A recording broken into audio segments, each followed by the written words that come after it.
Hello बच्चों, मैं self अंकुश। Last class में हम लोगों ने वेक्टर के बारे में पढ़ा था। वेक्टर का पार्ट 10 मैंने दे दिया है। आज हम पार्ट 11 के लिए बात करेंगे। पार्ट 11 में हम लोग थोड़ा सा रिजोल्यूशन ऑफ वेक्टर में जैसे मैंने कराया था इस पर जो क्वेश्चन करेंगे, है ना, यानी कि किस टाइप के क्वेश्चन उसमें आते हैं, यानी कि रिजोल्यूशन ऑफ वेक्टर में क्वेश्चन कैसे आते हैं ये हमें करना है। एंड हमें 3D डायमेंशन में करना है कि अगर हमें कोई ए वेक्टर दिया गया है, अगर हमें कोई ए वेक्टर 3D में दिया गया है तो उसके रिजोल्यूशन कैसे करने हैं एक्स, वाई और जेड में, है ना बच्चों। इसके बारे में बात करना है। अच्छा, और उसके बाद हम अगर हमें टाइम मिलेगा तो हम आज वेक्टर प्रोडक्ट के बारे में भी बात करेंगे कि वेक्टर प्रोडक्ट क्या होता है, कैसे होता है, किसके बीच में क्या रिलेशन निकल के आता है, इन सब के बारे में आज हम आपसे बात करने वाले हैं। अच्छा, तो अब तक आपने वेक्टर 10 तक काफी सारे लेक्चर देख लिए होंगे, यानी सारे लेक्चर लगभग देख लिए हैं, तो आपको वेक्टर काफी कुछ समझ में आने लग गया होगा। मैं आपको कुछ असाइनमेंट दूंगा जो आपको सॉल्व करना है ना। अगर कोई डाउट हो तो आप वीरेंद्र सर को बता दीजिएगा, ठीक है। वो मुझे मैसेज कर देंगे, ठीक है। मैं आपके डाउट सॉल्व कर दूंगा। ओके बच्चों, चलो।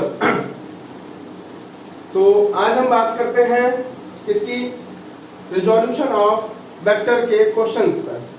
तो लास्ट क्लास में जैसे मान लीजिए मैंने क्वेश्चन दिया था आप लोगों को कि ए वेक्टर अगर मुझे दिया गया है, क्या दिया गया है, अगर मुझे ए वेक्टर दिया गया है तो ए वेक्टर मान लीजिए हमें दिया है 3i cap plus 4j cap.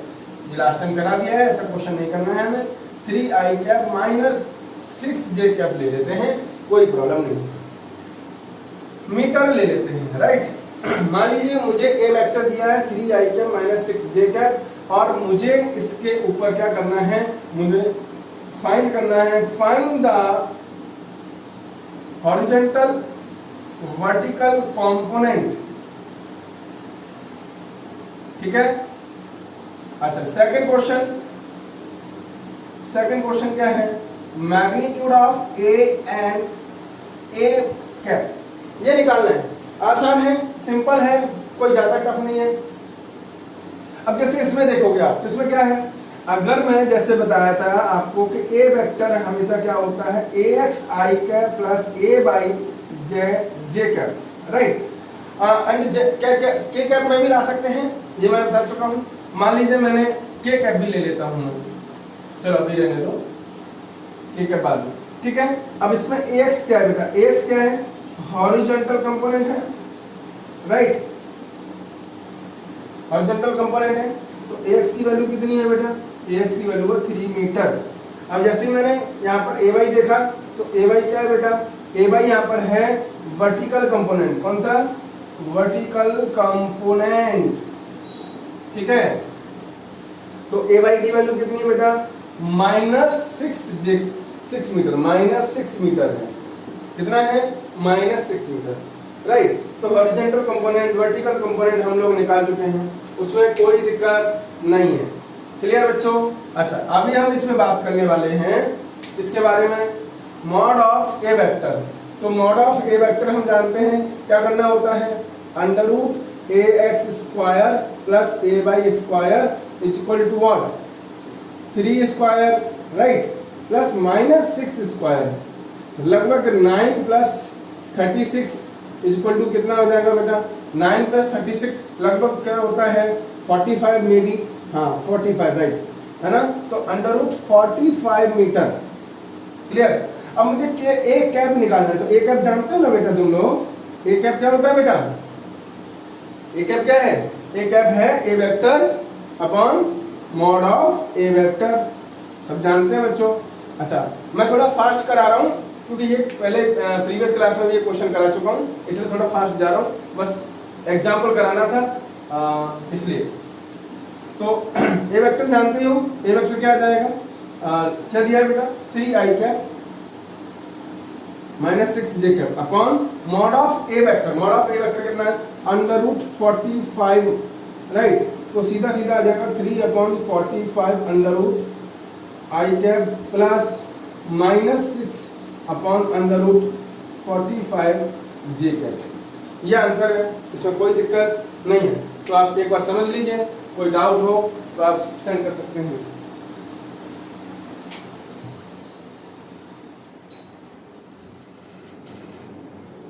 ठीक है बच्चों, चलो अभी हम स्टार्ट करते हैं नेक्स्ट टॉपिक।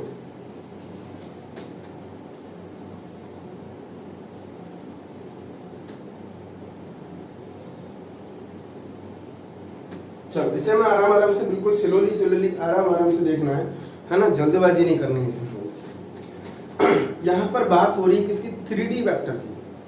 3D वेक्टर की, जैसे अगर मान लीजिए ये मैंने ए वेक्टर लिया, ये मैंने बी वेक्टर लिया, ये मैं शायद करा चुका हूं क्या, देख लेना। अब यहां पर मान लीजिए मैंने ए वेक्टर ले लिया, ये ए वेक्टर है और ये एक्स एक्सिस है मतलब आई कैप, ये बाई एक्सिस है मतलब जे कैप है, और ये आपका जेड एक्सिस है मतलब के कैप है। ठीक है, और ये आपका है ए वेक्टर, ये क्या बेटा, ए वेक्टर है। क्या ये ए वेक्टर, ए वेक्टर का अल्फा यानी एक्स एक्सिस से ए वेक्टर का कितना एंगल है, अल्फा एंगल है, बाई एक्सिस से बीटा एंगल है, और इस जेड एक्सिस से गामा एंगल है। अगर मुझे इसका कंपोनेंट निकालने, ए वेक्टर के component on x axis, by axis and Z axis, तो क्या करेंगे, तो यहां पर हम निकालेंगे component of y axis, sorry A vector of A vector on x axis, right.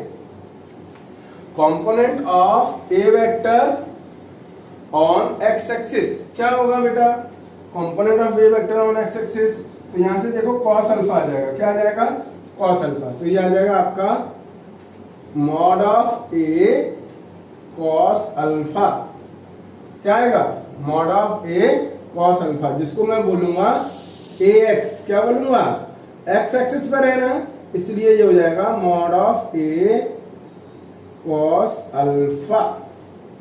ठीक है, अच्छा अगर मैं इसको ऐसे निकालूं कि cos अल्फा क्या आएगा, तो ये आ जाएगा ax upon mod of A. ठीक है, जैसे ऐसे ही component of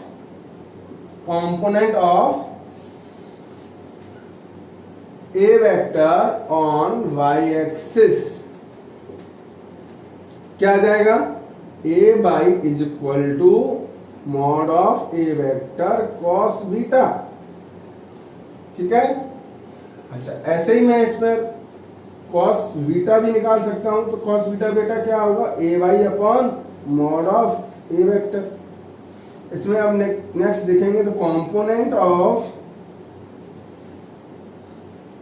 A vector on Z axis क्या आ जाएगा, ए जेड आएगा, ए जेड इक्वल टू क्या आएगा, mod of A vector cos gamma, यानी कि कॉस गामा इक्वल टू क्या आएगा, cos gamma equal to a z upon mod of A vector.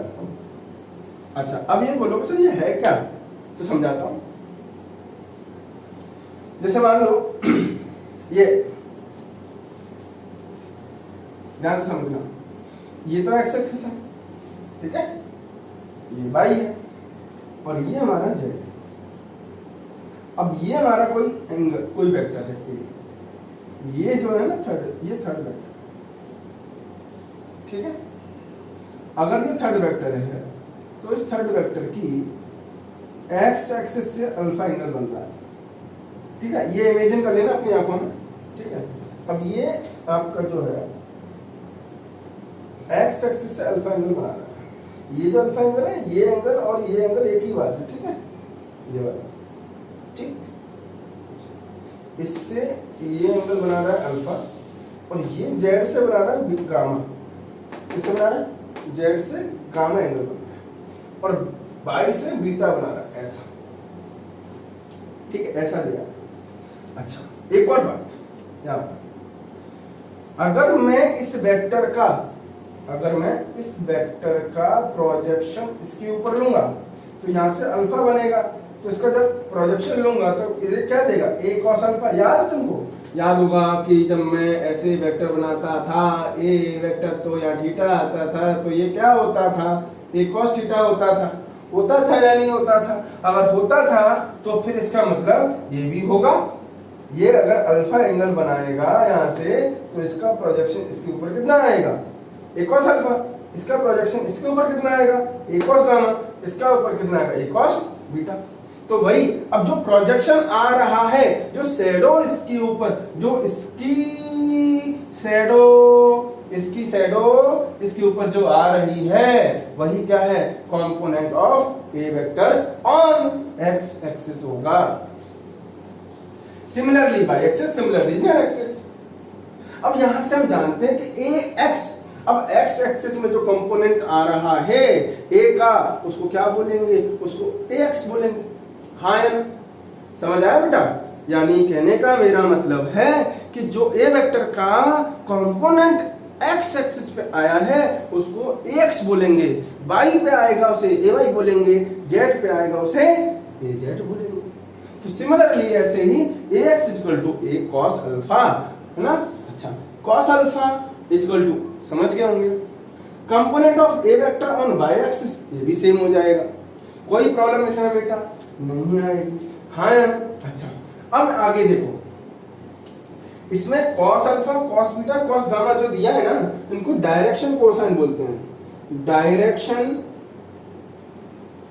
Cosine क्या है बेटा, direction cosine are cos alpha, cos beta and cos gamma. Important point है। तो जब भी आपको पूछा जाएगा क्वेश्चन में कि एक ए वेक्टर दिया है, उसके एक ए वेक्टर दिया है, उसके कोसाइन वेक्टर कौन से हैं, कोसाइन कौन है, डायरेक्शन कोसाइन कौन है, तो सीधा कॉस अल्फा की वैल्यू निकालना, कॉस बीटा की निकालना, कॉस गामा की निकालना आ जाएगा। अगर ए वेक्टर दिया है, हो सकता है उसके क्या पूछ लेगा, component of A vector on x axis, Y axis, z axis, तो ए x, a Y, a z. समझ आया बात? ए एक्स को a x upon mod of a नहीं निकालना है, या mod of a into cos alpha नहीं करना है, वो डायरेक्टली मिल जाएगा। वो डायरेक्टली कैसे मिलेगा, वो डायरेक्टली मान लो कि A vector equal to 2i cap plus 3j cap minus 2k cap है, तो इसको A X I cap plus A Y J cap plus A Z K cap से क्या कर दोगे, कंपेयर कर देना भैया। अगर इसको, इस वाली इक्वेशन को इससे कंपेयर कर दोगे तो x की वैल्यू कितनी आई, 2 आई ना, यानी x कितना है, 2 है। और ये x है क्या, x is the component of A vector on x axis. आगे सॉल्व हो गया क्या है उसमें, कुछ नहीं। समझ आई बात मेरी कि नहीं है, क्लैरिटी पिक्चर में कोई दिक्कत? तो इस तरीके से हमें करना है बेटा, ठीक है। तो आज हमने समझ लिया कि इन 3D में जाएंगे तो इन 3D में समझ आ गया होगा कि क्या करना है आपको, इसको डिवाइड कर देना है, इसकी क्या आगे कंपोनेंट आगे। अच्छा, अब मान लो आपको क्या करना है, मान लो कि आपको दिया है cos square alpha plus cos square beta plus cos square gamma, ये मुझे निकालना है, इसकी वैल्यू क्या होगी तो निकाल ले। देखो cos स्क्वायर अल्फा की वैल्यू क्या होगी, तो ए X square upon A square plus A Y square upon A Y A square plus A Z square upon A square is equal to what, ये निकालना है मुझे। अब बेटा कितने आएगा, ध्यान से समझना, बहुत इंपॉर्टेंट है ये।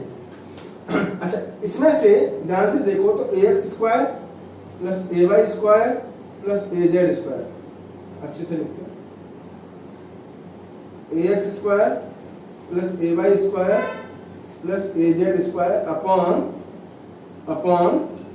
ए स्क्वायर, ठीक है, यही आएगा ना बेटा। अच्छा अब एक बात बताओ मुझे, ये जो ए वेक्टर है ना, वो ए वेक्टर क्या होगा? ए वेक्टर होगा ए X I cap plus A Y J cap plus A Z K cap. तो मॉड ऑफ ए वेक्टर क्या होगा? Under root A X square plus A Y square plus A Z square, यही होगा ना बेटा। अब इसका स्क्वायर कर दो, इसका स्क्वायर करोगे तो क्या आएगा? ये आएगा। तो इसकी वैल्यू क्या आ गई? ए square upon A square, cut कर दोगे तो 1 आ जाएगा। क्या आ जाएगा? 1। तो जनरली आपसे पूछा जाएगा तो आंसर क्या दोगे? 1, है ना। तो हैंस प्रूफ हो गया। ठीक है, याद रखना है, बस इसको याद रखना है। ठीक है, अभी एग्जाम्पल कराऊंगा तो समझ खुद ही आ जाएगा आपको। अच्छा अब एक और भी, कॉस स्क्वायर अल्फा को मैं 1 माइनस साइन स्क्वायर अल्फा लिख सकता हूँ। देखो cos square alpha plus cos square beta plus cos square gamma equal to वी पढ़ा था ना 1, हाँ या ना पढ़ा था। बेटा कॉस स्क्वायर अल्फा क्या होता है? 1 माइनस साइन स्क्वायर अल्फा क्या होता है? 1 minus sine square alpha plus 1 minus sine square beta plus 1 minus sine square gamma equal to कितना? 1। अब यहां से देखो 3 माइनस कॉमन ले लो, साइन स्क्वायर अल्फा हो जाएगा प्लस साइन स्क्वायर बीटा हो जाएगा प्लस साइन स्क्वायर गामा हो जाएगा इक्वल टू क्या हो जाएगा? 1। जब इन दोनों को रीअरेंज करेंगे तो बेटा sine square alpha plus sine square beta plus sine square gamma equal to आएगा 2। ये भी एक रिजल्ट है, इसको याद रखना। समझ आ गया? अब आपसे क्वेश्चन में देगा तो पूछेगा क्या क्या, ये देख लो। आपको क्वेश्चन देगा, क्या देगा क्वेश्चन? ए वेक्टर दे देगा कुछ भी, ठीक है, और उसमें तुमसे क्या क्या पूछेगा? ये कॉस स्क्वायर यानी कि डायरेक्शन कोसाइन पूछ सकता है, तो cos alpha cos beta cos gamma की वैल्यू निकालनी है। Component of A vector on x axis Y axis और जेड एक्सिस पूछ सकता है, तो सिंपल है, A X equal to A cos alpha निकालना है। ठीक है, क्लियर है, इसमें कोई दिक्कत नहीं। अच्छा यहाँ पर कॉस स्क्वायर यानी कि अच्छा ये जो वैल्यू दी है कि cos square alpha plus cos square beta plus cos square gamma equal to 1, तो ये आपका रिजल्ट है, आपको याद रखना है। क्वेश्चन में डायरेक्टली आता है, जैसे जेईई मेंस के तो नहीं आता है, मैं आपको बताता हूँ। पहले आता है, पहले आया हुआ है, लेकिन अब नहीं आएगा। अभी लेवल पहले वो लेवल ये था, अब लेवल धीरे धीरे धीरे धीरे धीरे धीरे क्या हो रहा है? बढ़ रहा है। तो पहले ये आया था लेकिन अब नहीं आया, लेकिन इसका रिजल्ट यूज होता है बहुत सारे क्वेश्चंस में। पहला। दूसरा पॉइंट क्या है कि ये क्वेश्चन बाकी अदर कॉम्पिटिटिव एग्जाम में आ जाता है, जैसे आपका गुड सेट हुआ, SRM चेन्नई का जो एग्जाम होता है, बिट्स पिलानी का एग्जाम होता है, ठीक है ना। तो बिट्स पिलानी जानते हो, VIT वेल्लोर सुना होगा, VIT वेल्लोर है, बिट्स पिलानी है, गुड सेट है। तो ये लोकल जो छोटे छोटे एग्जाम होते हैं, कंपटीशन एग्जाम, उसमें आ सकता है, इसलिए दोनों ये इंपॉर्टेंट है। ठीक है, ध्यान रखना बेटा। और गुजरात बोर्ड का जो आपका MCQ पोर्शन होता है उसमें भी आ सकता है, तो ये इसलिए इंपॉर्टेंट है, तो आप याद रखें इसको। अच्छा इसका ये क्वेश्चन कर लेते हैं, ठीक है, जल्दी से। चल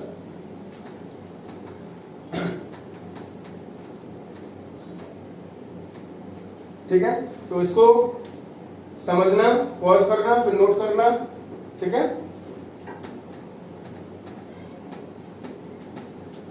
चलो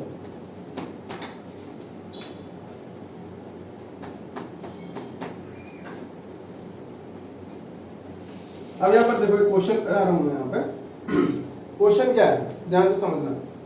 मान लीजिए मुझे ए वेक्टर दिया है कितना, 2i cap minus 3j cap plus 5k cap, right, ये दिया है। बच्चा जानता है कि अगर मैं इसको ए वेक्टर को ax i cap plus ay j cap, right, plus az k cap से कंपेयर कराता हूं, तो ax की वैल्यू आ गई 2 metre, right,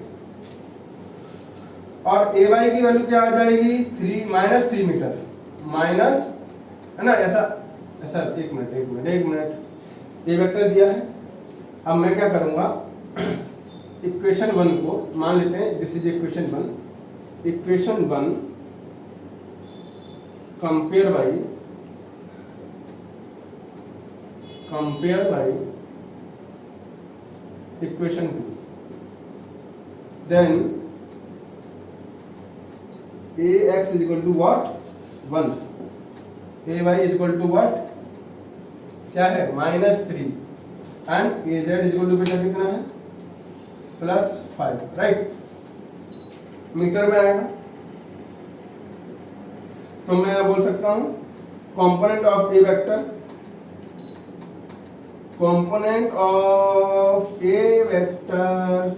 on x axis, y axis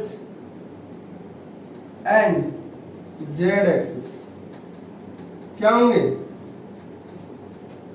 बेटा, तो ax इक्वल टू 1 आ गया, है ना। Component of A vector on x axis, y axis and z axis are 1 metre, -3 metre and +5 metre.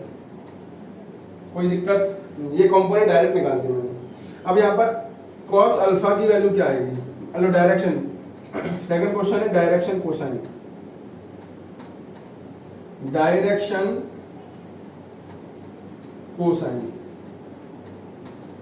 Direction cosine पूछ लिए, तो cos अल्फा इक्वल टू कितना आएगा ax अपॉन a। अब तुम बोलोगे सर a कहां से आएगा, तो a निकालना पड़ेगा, पहले मॉड ऑफ a निकाल लेते हैं। मॉड ऑफ a कितना आ जाएगा, √2 square plus -3 square plus 5 square, ठीक है, देन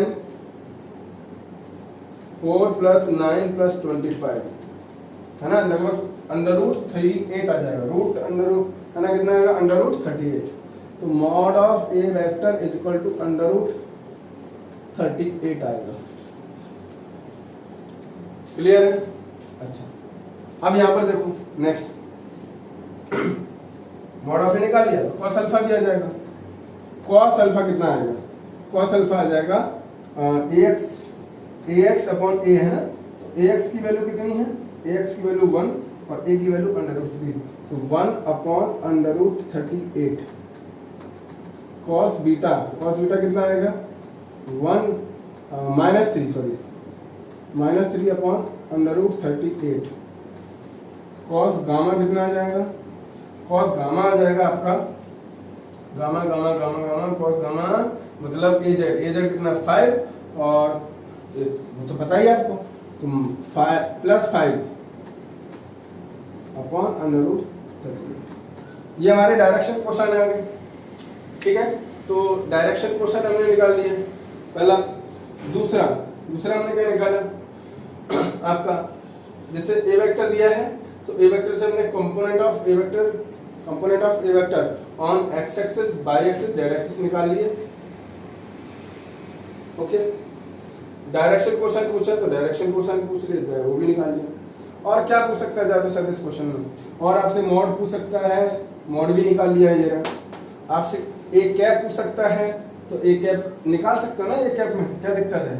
अगर मान लो ए कैप पूछ लेगा तो क्या दिक्कत है उसमें, A vector upon mod of A vector, कोई दिक्कत है क्या इसमें भाई। ए वेक्टर ये रहा आपके पास, मॉड ऑफ ए वेक्टर ये रहा, दोनों की वैल्यू रखो, आंसर आ जाएगा, कोई तकलीफ नहीं है। तो ऐसे क्वेश्चन आएंगे, सिंपल कर लोगे मेरे ख्याल से, कोई दिक्कत नहीं है, ठीक है। अच्छा, एक क्वेश्चन यही करा देता हूं, छोटा सा है। मान लो कि ए वेक्टर मुझे दिया है, ठीक है, मान लो कि ए वेक्टर मुझे यहां पर दिया है, ठीक है बच्चों। अब ये ऐसे दिया, मान लो एक मिनट, ये ए वेक्टर है, राइट, ये हमारा यहां से 60 डिग्री है, ठीक है, एक्स एक्सिस से, और इससे हमारा मान लीजिए कितना है, भाई देखो 120 120 120 से तो हो जाएगा, लेकिन अगर ये 90 ले लेते हैं, ये 90 डिग्री है, ठीक है, नहीं सॉरी 60 डिग्री ले लेते हैं एक्स एक्सिस का, ठीक है, ये 30 डिग्री ले लेते हैं, ठीक है, और ये 45 नहीं, ये कुछ ज़्यादा हो जाएगा, 90 डिग्री से 120 डिग्री ले लेते हैं, इस तरीके से ले लेते हैं, कोई दिक्कत नहीं। अब निकाल लो। तो तुमसे इसमें कॉस अल्फा पूछ सकता है, कॉस बीटा पूछ सकता है, कॉस गामा पूछ सकता है, सॉल्व कर लेना, आ जाएगा, है ना। कॉस अल्फा क्या होगा जानते ही हो, कॉस अल्फा का मतलब हो गया ये अल्फा है ना, ये बीटा है और ये हमारा गामा है। तो अल्फा बीटा गामा की वैल्यू पता है, तो कॉस कितना आ जाएगा 60 degree, cos 30 degree, cos 120 degree. तो ये हमारे क्या आ गए, डायरेक्शन कोसाइन आ गए डायरेक्टली। तो तुमसे यहाँ पर क्वेश्चन में पूछा कि डायरेक्शन कोसाइन क्या है, डायरेक्शन कोसाइन कैसे निकालोगे, तो डायरेक्शन कोसाइन सीधा सीधा निकाल लोगे। क्या करोगे, कॉस अल्फा की वैल्यू रख दो, कॉस बीटा की वैल्यू रख दो, कॉस गामा की वैल्यू रख दोगे, डायरेक्शन कोसाइन आपके पास आ जाएंगे। अब मॉड ऑफ ए वेक्टर तो दिया ही होगा ना, नहीं दिया है तो आपको वो ax ay az नहीं पूछेगा। अगर दिया है तो कुछ नहीं करना है, मॉड ऑफ ए निकाल लेना, इनटू कॉस अल्फा कर देना, ax आ जाएगा, ऐसे ay आ जाएगा, az आ जाएगा, है ना। तो ये डिफरेंट टाइप के दो क्वेश्चन मैंने आपको करा दिए हैं। अब हम अगले लेक्चर में जो पढ़ेंगे वो है vector product and dot product, यानी कि प्रोडक्ट ऑफ वेक्टर, यानी कि कैसे हम मल्टीप्लाई करते हैं वेक्टर का, ठीक है। इसके बारे में हम लोग नेक्स्ट क्लास में पढ़ेंगे। ओके बच्चों, कोई डाउट हो तो मैंने बताया था आपको, जैसा कि आप सेंड कर सकते हैं। चलो ओके, बाय बाय।